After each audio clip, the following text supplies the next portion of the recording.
Hi hello welcome back to Suma Pranamma daily logs YouTube channel. Friends, ಇದಾಗಿರುತ್ತೆ ನನ್ನ morning routine. ಈಗ 7:20 ಆಗ್ತಾ ಬರ್ತಾಯಿದೆ ಟೈಮು. ಮಾರ್ನಿಂಗ್ ಅಷ್ಟೊತ್ತಿಗೆ 7:20 ಅಷ್ಟೊತ್ತಿಗೆ ನಾನು ಇವತ್ತು ಹಾಸ್ಪಿಟ್ಲಿಗೆ ಹೋಗೋದಿತ್ತು ಅಂತ ಟಿಫನ್ಗೆ ಬೇಗನೆ ರೆಡಿ ಮಾಡ್ಕೊಳ್ತಾ ಇದ್ದೆ.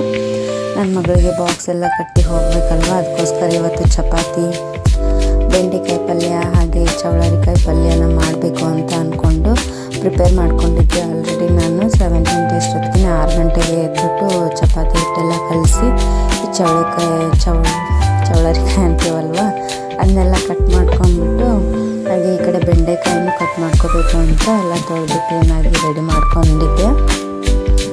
ಮಾರ್ನಿಂಗು ಚಪಾತಿನೇ ಹಾಕಿಬಿಟ್ರೆ ಅವಳಿಗೂ ಕೂಡ ಹೊಟ್ಟೆ ತುಂಬ ತಿನ್ಕೋತಾಳೆ. ಬೆಂಡೆಕಾಯಿ ಪಲ್ಯ ಇದ್ದರೆ ಚಪಾತಿ ಎಲ್ಲ ತಿಂತಾಳೆ, ಖಾಲಿ ಮಾಡ್ಕೊಂಡು ಬರ್ತಾಳೆ ಬಾಕ್ಸ್ ಅನ್ನೋದಕ್ಕೇ ಚಪಾತಿನೇ ಮಾಡ್ತಾಯಿದ್ದೆ. ಹಾಗೆ ಅವಳಿಗೆ ಮಾರ್ನಿಂಗ್ ಸ್ವಲ್ಪ ಒಂದು ಮೊಟ್ಟೆ ಕೊಟ್ಟರಾಯ್ತು ತಿನ್ನೋದಕ್ಕೆ, ನಮಗೂ ಕೂಡ ಆಗುತ್ತೆ ಅಂತ ಮೊಟ್ಟೆ ಕೂಡ ಕುದಿಯಕ್ಕೆ ಇಟ್ಕೊಂಡಿದ್ದೆ. ಈ ಕಡೆ ಬೆಳಗ್ಗೆ ಟೈಮು ಪ್ರೋಟೀನ್ಸ್ ಏನಾದರೂ ಬೇಕು ಅಂತ ಇವತ್ತು ಮೊಟ್ಟೆನ ಮಾಡಿದ್ದೆ. ಹಾಗೆ ಅವಳಿಗೆ ಬಾಕ್ಸಿಗೂ ಸ್ವಲ್ಪ ಆಗುತ್ತೆ ಅಂತ ಸ್ವೀಟ್ ಕಾರ್ನ ಕೂಡ ಕುದಿಯಕ್ಕೆ ಇಟ್ಕೊಂಡಿದ್ದೆ. ಸ್ವೀಟ್ ಕಾರ್ನ್ ಕೊಡೋದ್ರಿಂದ ಫೈಬರ್ ಅಂಶ, ನಾರಿನ ಅಂಶ ಇರುತ್ತಲ್ವ, ಡೈಜೆಷನ್ ಚೆನ್ನಾಗಾಗುತ್ತೆ ಅನ್ನೋದಕ್ಕೆ ಯಾವಾಗಾದ್ರೂ ವಾರಕ್ಕೆ 2 to 3 ಟೈಮ್ಸ್ ಆದ್ರೂ ನಾನು ಸ್ವೀಟ್ ಕಾರ್ನ್ ಕೊಡ್ತಾ ಇರ್ತೀನಿ. ಹಾಗೆ ಸ್ನಾನಕ್ಕೆ ಕೂಡ ನೀರೆಲ್ಲ ರೆಡಿ ಮಾಡಿದ್ದೆ. ಅವಳನ್ನ ಕಳಿಸ್ಬಿಟ್ಟು ನಾವು ಆಮೇಲೆ ಹಾಸ್ಪಿಟ್ಲಿಗೆ ಹೋದ್ರಾಯ್ತು ಅಂತ. ಅವಳು ಸ್ಕೂಲ್ ಇರುತ್ತಲ್ವ, ಬಿಡಿಸಿ ಎಲ್ಲ ಕರ್ಕೊಂಡು ಹೋಗೋಕ್ಕಾಗಲ್ಲ. ಅವಳನ್ನ ಕಳಿಸ್ಬಿಟ್ಟು ಹೋದರೆ ಮತ್ತೆ ಬರೋಷ್ಟರಲ್ಲಿ ಆಮೇಲೆ ಅವಳು 2-3 ಗಂಟೆ ಬರ್ತಾಳೆ ಅಂತ ಹೋಗಿದ್ವಿ. ಹಾಗೆ ಅವಳು ಸ್ವಲ್ಪ ಕುಡಿಯೋದಕ್ಕೆ ಸೂಪ್ ಮಾಡಿಕೊಡು ಅಂತ ಕೇಳ್ತಾ ಇದ್ಲು ಅಂತ ಸ್ವೀಟ್ ಕಾರ್ನ್ ಎಲ್ಲ ಬಾಯ್ಲ್ ಮಾಡಿದ್ನಲ್ವ ಅದನ್ನೇ ಹಾಕಿಬಿಟ್ಟು ಒಂದು ಸ್ವೀಟ್ ಕಾರ್ನ್ ಕೂಡ ಮಾಡಿಕೊಡ್ತಾ ಇದ್ದೆ ಅವಳಿಗೆ.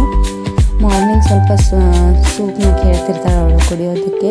ಸೂಪು ಈ ಥರದ್ದೆಲ್ಲ ಅವಳಿಗೆ ತುಂಬ ಇಷ್ಟ ಆಗುತ್ತೆ. ಅದಕ್ಕೋಸ್ಕರ ಸ್ವೀಟ್ ಕಾರ್ನ್ ಇತ್ತು ಅಂತ ಸ್ವೀಟ್ ಕಾರ್ನ್ ಸೂಪ್ನೇ ಮಾಡಿದ್ದೆ. ಅವಳಿಗೂ ಕೊಟ್ಟು ನಾನು ಸ್ವಲ್ಪ ಕುಡಿದು ಟಿಫನ್ ಎಲ್ಲ ರೆಡಿ ಮಾಡಿ, ಅವಳದ್ದು ಬಾಕ್ಸ್ ಎಲ್ಲ ರೆಡಿ ಮಾಡಿ ಅವಳನ್ನ ರೆಡಿ ಮಾಡಿ ಸ್ಕೂಲಿಗೆ ಕಳಿಸಿ ಆಮೇಲೆ ನಾನು ಟಿಫನ್ ಎಲ್ಲ ಮಾಡಿಕೊಂಡು ಹಾಸ್ಪಿಟ್ಲಿಗೆ ಹೋಗಿದ್ದು. ನನ್ನ ಹಸ್ಬೆಂಡು ನೈಟ್ ಹೋಗಿದ್ರು ಡ್ಯೂಟಿಗೆ, ಮತ್ತು ಅವರು ಬರೋಷ್ಟರಲ್ಲಿ ಎಲ್ಲನೂ ಮಾಡ್ಕೋಬೇಕಾಗಿತ್ತು ನಾನು ಟಿಫನ್ ಎಲ್ಲ. ಇದು ಬೆಂಡೆಕಾಯಿ ಪಲ್ಯ ಕೂಡ ಮಾಡ್ಕೊಂಡಿದ್ದೆ. ಈ ಬೆಂಡೆಕಾಯಿ ಪಲ್ಯದ್ದು ರೆಸಿಪಿನ ಶೇರ್ ಮಾಡ್ಕೊಳ್ತೀನಿ ನಾನು ನಿಮ್ಮ ಜೊತೆ. ಈಗ ಒಂದ್ಸಲ ಟ್ರೈ ಮಾಡಿ ನೋಡಿ, ಮಕ್ಕಳು ತುಂಬ ಇಷ್ಟಪಡ್ತಾರೆ. ನನ್ನ ಮಗಳಿಗೆ ಬೆಂಡೆಕಾಯಿ ಪಲ್ಯ ಅಂದರೆ ತುಂಬ ಫೇವ್ರೆಟ್ಟು. ವಾರದಲ್ಲಿ 2-3 ಟೈಮ್ಸ್ ಮಾಡಿದ್ರೂ ತುಂಬ ಇಷ್ಟಪಟ್ಟಿನೇ ತಿಂತಾಳೆ. ಆ ಬೆಂಡೆಕಾಯಿ ಪಲ್ಯ ಮಾಡಿದ ದಿನ ಮಾತ್ರ 3 ಹೊತ್ತು ಕರೆಕ್ಟಾಗಿಯೇ ಚಪಾತಿ ಊಟ ಎಲ್ಲ ಮಾಡ್ಕೋತಾಳೆ ಅವಳು. ಈಗ ಚೆನ್ನಾಗಿ ಬೆಂಡೆಕಾಯಿನ ಕಟ್ ಮಾಡಿಬಿಟ್ಟು ಲೋಳೆ ಎಲ್ಲ ಹೋಗೋವರೆಗೂ ಹುರ್ಕೊಂಡ್ಬಿಟ್ಟು ಒಂದು ಕಡಾಯಿಗೆ ಸ್ವಲ್ಪ ಎಣ್ಣೆ ಹಾಕಿ ಒಂದು ಈರುಳ್ಳಿನ ಹಾಕ್ಕೊಂಡು ಒಂದು ಕಡ್ಡಿ ಕರಿಬೇವು ಸೊಪ್ಪನ್ನ ಹಾಕ್ಕೊಂಡಿದ್ದೀನಿ. ಹಾಗೆ ಒಂದು ಮೀಡಿಯಮ್ ಸೈಜ್ ಟೊಮೆಟೊನ ಕೂಡ ಹಾಕ್ಕೊಂಡು ಫ್ರೈ ಮಾಡ್ಕೊಳ್ತಾ ಇದ್ದೀನಿ ನಾನಿಲ್ಲಿ. ಹಾಗೆ ಇದಕ್ಕೆ ಹಸಿ ಖಾರದ ಪೇಸ್ಟೇ ಹಾಕ್ಕೊಳ್ಳಿ, ಟೇಸ್ಟ್ ಚೆನ್ನಾಗಿ ಬರುತ್ತೆ. ಖಾರದ ಪೌಡ್ರಿಗಿಂತ ಹಸಿ ಖಾರದ ಪೇಸ್ಟ್ ಹಾಕ್ಕೊಂಡ್ರೇ ಚೆನ್ನಾಗಿ ಬರುತ್ತೆ. ಮತ್ತು ಸ್ವಲ್ಪ ಅರಿಶಿಣದ ಪೌಡ್ರು, ಹಾಗೆ ರುಚಿಗೆ ತಕ್ಕಷ್ಟು ಉಪ್ಪು, ಸ್ವಲ್ಪ ಗರಂ ಮಸಾಲ, ಸ್ವಲ್ಪ ಧನಿಯಾ ಪೌಡ್ರು ಕೂಡ ಹಾಕ್ಬೋದು. ಇದೆಲ್ಲನೂ ಹಾಕಿ ಚೆನ್ನಾಗಿ ಮಿಕ್ಸ್ ಮಾಡಿಬಿಟ್ಟು ಈ ಮೊದಲೇ ಹುರಿದಿಟ್ಕೊಂಡಿರೋ ಬೆಂಡೆಕಾಯಿನ ಇದಕ್ಕೆ ಮಿಕ್ಸ್ ಮಾಡ್ಕೋಬೇಕಾಗುತ್ತೆ. ಚೆನ್ನಾಗಿ ಟೇಸ್ಟ್ ತುಂಬ ಚೆನ್ನಾಗಿ ಬರುತ್ತೆ. ಲೋಳೆ ಎಲ್ಲ ಹೋಗೋವರೆಗೂ ಎಣ್ಣೆ ಹಾಕ್ಕೊಂಡು ಫ್ರೈ ಮಾಡ್ಕೋಬೇಕು. ನಾರ್ಮಲಿ ಕಬ್ಬಿಣದ ತವ ಬರುತ್ತಲ್ವ ಅದರಲ್ಲೇ ಹುರ್ಕೊಳ್ಳಿ, ಅಂದ್ರೇ ಅದು ಚೆನ್ನಾಗಿ ಬರುತ್ತೆ. ಬಿಡಿಯಾಗಿ ಲೋಳೆ ಎಲ್ಲ ಹೊರಟೋಗುತ್ತೆ. ಲೋಳೆ ಹೋದರೆ ತಿನ್ನೋದಕ್ಕೆ ತುಂಬ ಟೇಸ್ಟಿಯಾಗಿರುತ್ತೆ, ಮಕ್ಕಳಿಗೆ ಇಷ್ಟ ಆಗುತ್ತೆ ಆ ರೀತಿ ಮಾಡೋದ್ರಿಂದ.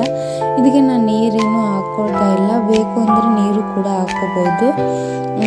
ನೀರು ಹಾಕದೇ ಮಾಡಿದ್ರೇ ತುಂಬ ಚೆನ್ನಾಗಿರುತ್ತೆ.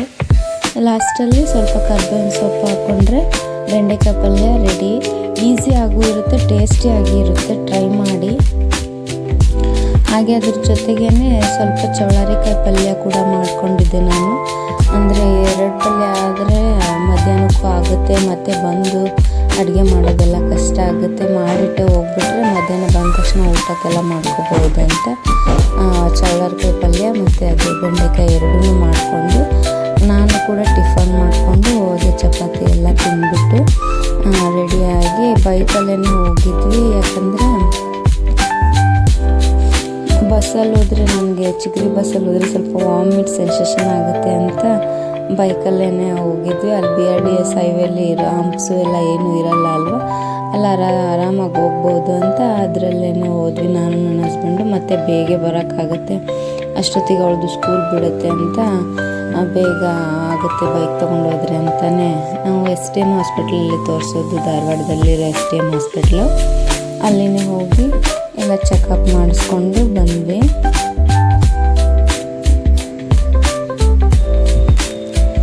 ಇನ್ನೇನು ನನಗೆ 37 ವೀಕ್ಸ್ ಮುಗೀತು. ಅದಕ್ಕೆ ಡಾಕ್ಟ್ರು ವೀಕ್ಲಿ ಟೆಸ್ಟ್ ಹೇಳಿದ್ದಾರೆ. ಇವಾಗ ವಾರಕ್ಕೊಂದು ಸರ್ತಿ ಹೋಗಲೇಬೇಕು, ಅಂದರೆ ಪೇನ್ ಯಾವಾಗ ಬರುತ್ತೆ ಅಂತ ಹೇಳಕ್ಕೆ ಬರೋದಿಲ್ಲ. ವೀಕ್ಲಿ ಚೆಕಪ್ ಮಾಡಿಸ್ತಾನೆ ಇದ್ದರೆ ಅಪ್ಡೇಟ್ ಸಿಗುತ್ತೆ ಪಾಪುದು ಹೇಗಿದೆ ಗ್ರೋತ್ ಎಲ್ಲ ಅಂತ. ಪ್ರತಿ ಗುರುವಾರ ಬರೋಕ್ಕೆ ಹೇಳಿದ್ದಾರೆ ಇವಾಗ ನಮಗೆ. ಈಗ ಹೋಗಿ BP ಎಲ್ಲ ಚೆಕ್ ಮಾಡಿಸ್ಕೊಂಡು ಸ್ಕ್ಯಾನ್ ಎಲ್ಲ ಇತ್ತು ಇವತ್ತು. ಸ್ಕ್ಯಾನ್ ಮಾಡಿದ್ರು ಪಾಪುದು ಹಾರ್ಟ್ ಬೀಟು ಮತ್ತು ಲಿಕ್ವಿಡ್ ಅಂದರೆ ನೀರು ಎಲ್ಲ ಹೇಗಿದೆ ಅಂತ ಎಲ್ಲ ಚೆಕ್ ಮಾಡಿದ್ರು. ನಾರ್ಮಲ್ ಆಗಿದೆ, ಹೆಲ್ದಿ ಆಗಿದೆ ಕೂಡ ಬೇಬಿ ಮತ್ತು ನೀನು ಎಲ್ಲಿವರೆಗೂ ಹೆಲ್ದಿ ಆಗಿರ್ತೀರೋ ಅಲ್ಲಿವರೆಗೂ ನಾರ್ಮಲ್ ಡೆಲಿವರಿಗೆ ಟ್ರೈ ಮಾಡ್ಬೋದು ಅಂತ ಕೂಡ ಹೇಳಿದರು. ನನಗೆ ಆಗಸ್ಟ್ 4ನೇ ತಾರೀಕುವರೆಗೂ ಡೇಟ್ ಕೊಟ್ಟಿದ್ದಾರೆ ನಾರ್ಮಲ್ ಡೆಲಿವರಿ ಮಾಡಿಸ್ಕೊಳ್ಳೋದಕ್ಕೆ. ಅಲ್ಲಿವರೆಗೂ ನ್ಯಾಚುರಲಾಗಿ ಪೇನ್ ಬರಲಿ, ಅಲ್ಲಿವರೆಗೂ ಏನೂ ಮಾಡೋದು ಬೇಡ, ಆಮೇಲೆ ಬಂದಿಲ್ಲ ಅಂದರೆ ನೋಡೋಣ ಅಂತ ಹೇಳಿದ್ರು. ಮತ್ತು ಮನೆಗೆ ಬಂದಮೇಲೆ ಅವಳದು ಮಾನ್ಸೂನ್ ಡೇ ಇದೆ ಅಂತ ಪ್ರಾಜೆಕ್ಟ್ ಮಾಡ್ಕೊಂಬರೋಕೆ ಹೇಳಿದರು. ಬೋಟು ನಮಗೇನು ಇಂಟ್ರೆಸ್ಟ್ ಇರುತ್ತೆ ಅದನ್ನು ಮಾಡಿ ಕಳಿಸಿ ಅಂತ ಹೇಳಿದರು. ಅದಕ್ಕೋಸ್ಕರ ಅವಳು ತುಪ್ಪ ಸೇರಿಬಿಟ್ಟು ಮಾನ್ಸೂನ್ ಡೇದು ಅದು ಕ್ರಾಫ್ಟ್ ಮಾಡ್ತಾ ಕೂತಿದ್ರು. ತುಂಬ ಚೆನ್ನಾಗಿ ಮಾಡಿದ್ರು ಅವ್ರ ಪಪ್ಪ. ಅದು ಮೋಡ ಎಲ್ಲ ಮಾಡಿಬಿಟ್ಟು ಹತ್ತಿಯಿಂದ ಅಂಟಿಸಿ ಅದು ರೆಟ್ಟಿನ ಬಾಕ್ಸ್ ಎಲ್ಲ ಕಟ್ ಮಾಡಿ ಅದಕ್ಕೆ ಪೇಂಟ್ ಮಾಡಿ ಅದ್ರ ಮೇಲ್ಗಡೆ ಅದು ಭಾಳ ಕ್ರಿಯೇಟಿವ್ ಆಗಿದ್ದಾರೆ ಅವರು. ಪ್ರಾಜೆಕ್ಟ್ ಎಲ್ಲ ಮಾಡೋದಿದ್ರೆ ಅವರೇ ಮಾಡಿರ್ತಾರೆ, ನಾನು ಮಾಡೋಕ್ಕೆ ಹೋಗಲ್ಲ. ನನಗಷ್ಟಾಗಿ ಈ ಥರ ಎಲ್ಲ ಬರಲ್ಲ ಕ್ರಾಫ್ಟು ಅದಕ್ಕೆಲ್ಲ. ಅವ್ರಿಗೂ ಅವ್ರ ಜೊತೆ ಮಾಡೋದಂದರೆ ತುಂಬ ಇಷ್ಟ, ತುಂಬ ಖುಷಿ ಪಟ್ಕೊಂಡು ಮಾಡ್ತಿರ್ತಾಳೆ ಆ ಥರ ಎಲ್ಲ ಮಾಡೋದಾದರೆ. ನಮಗೂ ಖುಷಿ ಆಗುತ್ತೆ ಅವಳು ಖುಷಿ ಆಗಿರೋದನ್ನು ನೋಡಿ. ಈ ಥರ ಎಲ್ಲ ಇದ್ದಾಗ ನೈಟ್ ಮಾಡ್ಕೊತಾ ಇರ್ತೀವಿ ಇದನ್ನೆಲ್ಲ. ತುಂಬ ಚೆನ್ನಾಗಿ ಬಂದಿತ್ತು ಫೈನಲ್ ಆಗಿ. ಮತ್ತು ಆ್ಯನಿಮಲ್ಸು ಅದು ಇದು ಎಲ್ಲ ಅಂಟಿಸಿ ತುಂಬಾ ಕ್ರಿಯೇಟಿವ್ ಆಗಿ ಮಾಡಿದರು, ಚೆನ್ನಾಗಿ ಬಂದಿತ್ತು. ಅವಳು ಖುಷಿಯಿಂದ ತೊಗೊಂಡು ಹೋದ್ಲು ಸ್ಕೂಲಿಗೆ. ಮಾನ್ಸೂನ್ ಡೇ ಇತ್ತು ಅಂತ ಬೋಟು ವಾಟ್ರದ್ದು ಈ ಥರ ಎಲ್ಲ ಕ್ರಾಫ್ಟ್ ಮಾಡ್ಕೊಂಬರೋಕ್ಕೆ ಹೇಳಿದರು. ಇದು ಆಗಿತ್ತು ನನ್ನ ಇವತ್ತಿನ ಲಾಗು. ಇದನ್ನ ಮಾಡಿಬಿಟ್ಟು ಊಟ ಮಾಡಿ ಮಲ್ಕೊಂಡ್ವಿ. ಇಷ್ಟೇ ಇವತ್ತಿನ ಲಾಗ್. ನಮ್ಮ ಚಾನಲ್ನ ಸಬ್ಸ್ಕ್ರೈಬ್ ಮಾಡಿ, ಲೈಕ್ ಮಾಡಿ.